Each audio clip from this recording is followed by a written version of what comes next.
Hello students.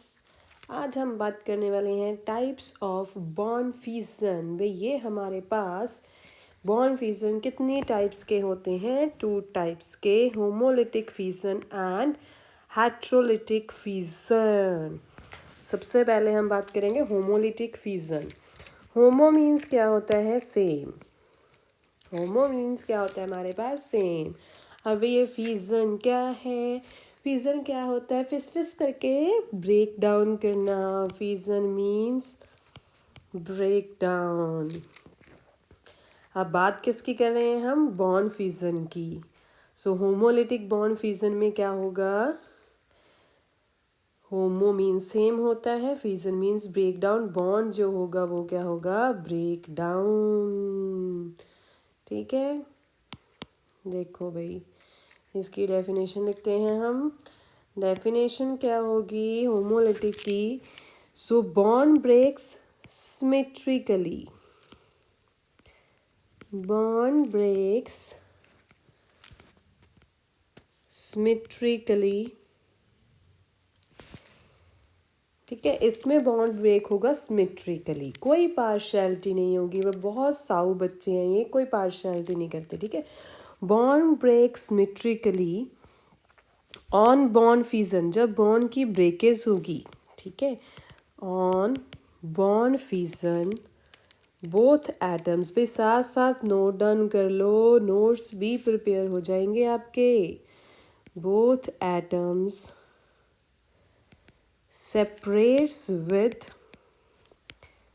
one shared electron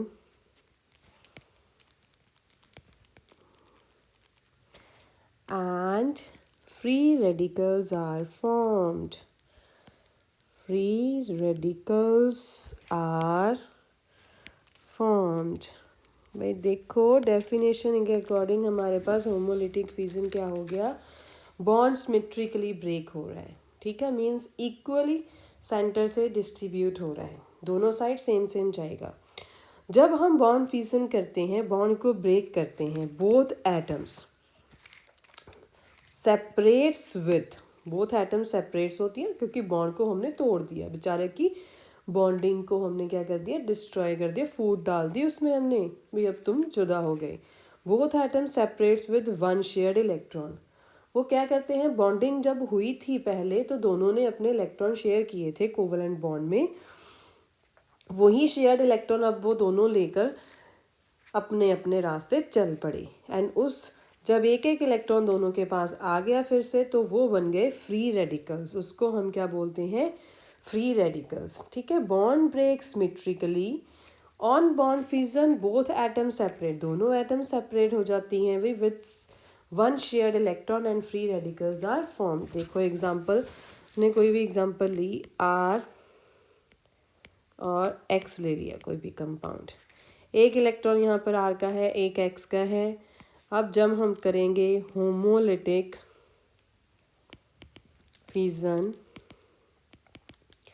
तो क्या होगा? यहाँ पर बॉन्ड बना हुआ है, बॉन्ड में क्या होता है? सिंगल बॉन्ड में 2 इलेक्ट्रॉन्स होते हैं। जब ये सिमेट्रिकली ब्रेक होगा मींस एक इलेक्ट्रॉन आर के पास आ जाएगा, एक इलेक्ट्रॉन एक्स के पास आ जाएगा। ठीक है, ऐसे ये बॉन्ड डिस्ट्रॉय होगा, ब्रेक डाउन होगा। भाई पहले तो इनकी बहुत अच्छी दोस्ती थी, अब फूड डालने वाले लोग भी आते हैं, फूड डाले, पर फूड डालने के बाद क्या, दोनों अपना अपना सेपरेट हो गए, उन्होंने नहीं बात की दोबारा। ठीक है, तो उसके बाद क्या बन गया? दोनों अपना अपना इलेक्ट्रॉन लेके रिलीज हो गए। ये बन गए हमारे पास, ये जो इलेक्ट्रॉन पड़ा है इनके पास अनपेयर्ड इलेक्ट्रॉन, इसको हम बोलते हैं फ्री रेडिकल्स। ये दोनों बन गए हमारे पास फ्री रेडिकल्स। ठीक है जी, इसकी एग्जांपल हम ले सकते हैं क्लोरीन। क्लोरीन की बॉन्डिंग हुई हुई है क्लोरीन के साथ, अगर हम होमोलिटिक फिजन करें, अगर हम होमोलिटिक फिजन करें तो सिमिलरली एक एक इलेक्ट्रॉन दोनों के पास यहाँ से होमोलिटिक फिजन होगी, एक एक इलेक्ट्रॉन इन दोनों क्लोरीन के पास चला जाएगा। ठीक है, ये आ गया हमारे पास chlorine free radical plus chlorine free radicals. ये क्या है हमारे पास? फ्री रेडिकल्स, क्योंकि इनके पास अनपेयर्ड इलेक्ट्रॉन पड़ा है। ठीक है, अब हम सॉरी सेकेंड टाइप की बात करते हैं, हेट्रोलिटिक फ्यूजन। हेट्रो वर्ड से आपको क्लियर है डिफरेंट, ठीक है। दोनों के पास जो बॉन्ड जब फ्यूजन होगा दोनों के पास इलेक्ट्रॉन सेम नहीं जाएंगे, इसमें होगी भाई पार्शियलिटी। कैसे होगी पार्शियलिटी, पहले देखो हेट्रोलिटिक फ्यूजन होता क्या है।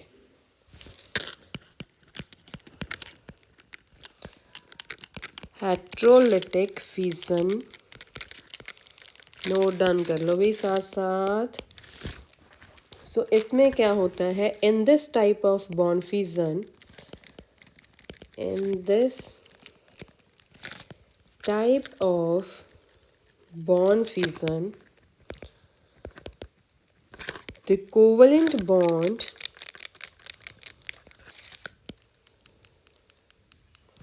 breaks unsymmetrically, ठीक है। इसमें बॉन्ड क्या होता है, अनसिमेट्रिकली ब्रेक होता है, ठीक है। मीन्स इक्वली ब्रेक नहीं हो रहा, एंड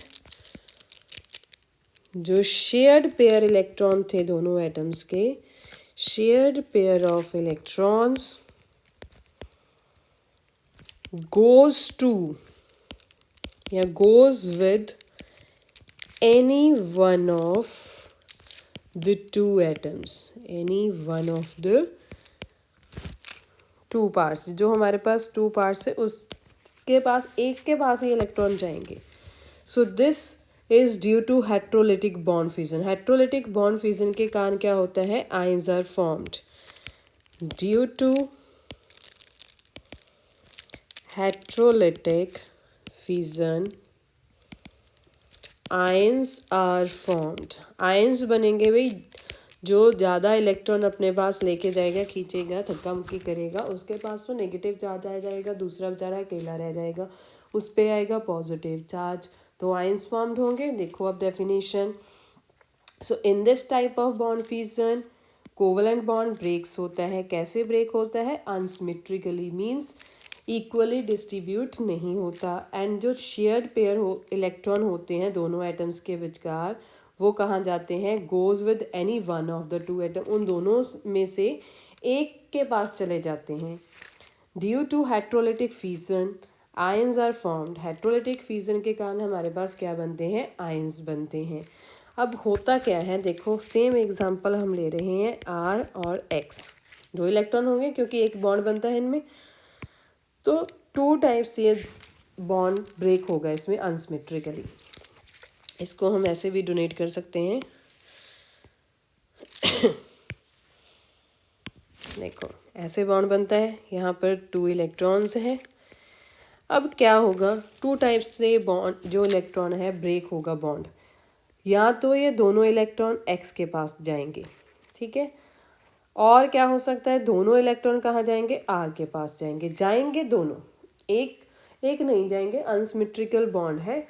अब क्या हो सकता है हमारे पास, फर्स्ट कंडीशन में भाई आर में इतनी पावर नहीं थी कि वो दोनों इलेक्ट्रॉन खींच ले, वो इतना पावरफुल नहीं था।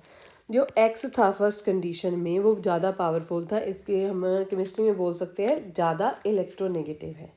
जो इलेक्ट्रोनेगेटिव है उसके पास ही पावर होगी ना इलेक्ट्रॉन को खींचने की, दोनों इलेक्ट्रॉन वो ले गया। भाई यहाँ तो होगी ना पार्शियलिटी, जो इलेक्ट्रॉन लेके जाएगा उस पर आ जाएगा नेगेटिव चार्ज, ठीक है। जिसके पास से इलेक्ट्रॉन चले गए बेचारा, वो खाली रह गया, उस पर आ गया पॉजिटिव चार्ज। पॉजिटिव चार्ज को हम क्या बोलते हैं, कैटाइन।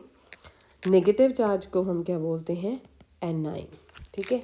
ये फर्स्ट कंडीशन हो गई। और सेकेंड कंडीशन क्या हो सकती है, भाई आर कहता मैं भी पावरफुल हो सकता हूँ, मुझे भी इलेक्ट्रॉन मैं भी ले सकता हूँ। सेकेंड कंडीशन में अगर आर ने दोनों इलेक्ट्रॉन ले लिए तो उस पर क्या आ जाएगा, नेगेटिव चार्ज। एक्स बेचारा ऐसे ही देखता रह गया, भाई ले गया अब मैं क्या करूँ, उस पर आ गया पॉजिटिव चार्ज। नेगेटिव को हम क्या बोलते हैं, एनाइन बोलते हैं। पॉजिटिव को हम क्या बोलते हैं, कैटाइन बोलते हैं, ठीक है। इतना क्लियर हो गया। सो आर यहाँ पर क्या है, alkyl group. R is the alkyl group. भाई आर पे आपने देखा पॉजिटिव चार्ज भी आ गया, नेगेटिव चार्ज भी आ गया, दोनों देख लिए हमने। अगर आर पे पॉजिटिव चार्ज वाली कंडीशन है मतलब अल्काइल ग्रुप पर पॉजिटिव चार्ज आ रहा है, मीन्स उसके पास इलेक्ट्रॉन की कमी है, दूसरा ले गया खींच के उससे, तो उसका नाम, उसको क्या नाम दिया हमने, कार्बोकेटाइन, उसको हम बोलते हैं कार्बोकेटाइंस। इसको हम फर्दर डिस्कस करेंगे अलग से वीडियो में। अगर आर ज़्यादा पावरफुल था, उसने इलेक्ट्रॉन ले लिए, ठीक है, उसने दूसरे को बाय बाय बोल दिया, भाई इलेक्ट्रॉन तो अब मेरे हैं। अगर उस पर नेगेटिव चार्ज आ गया तो उसका नाम है कार्ब एनाइन, ठीक है, कार्ब एनाइन। ठीक, ये दो टाइप्स की हमारे पास आयंस बन जाते हैं जब हेट्रोलिटिक फ्यूजन होती है। ये क्लियर हो गया, हमारे पास टाइप्स ऑफ बॉन्ड फ्यूजन थी, homolytic fusion and heterolytic fusion, दोनों हमने डिस्कस कर लिए। होमोलिटिक फ्यूजन में क्या बनते हैं, फ्री रेडिकल्स बनते हैं। हेट्रोलिटिक फ्यूजन में कैटाइन और एनाइन बनते हैं। जो पॉजिटिव चार्ज वाला होता है उसको हम कार्बोकेटाइंस बोलते हैं, नेगेटिव वाले को कार्ब एनाइन बोलते हैं। भाई आप लोगों को समझ तो आने लगा।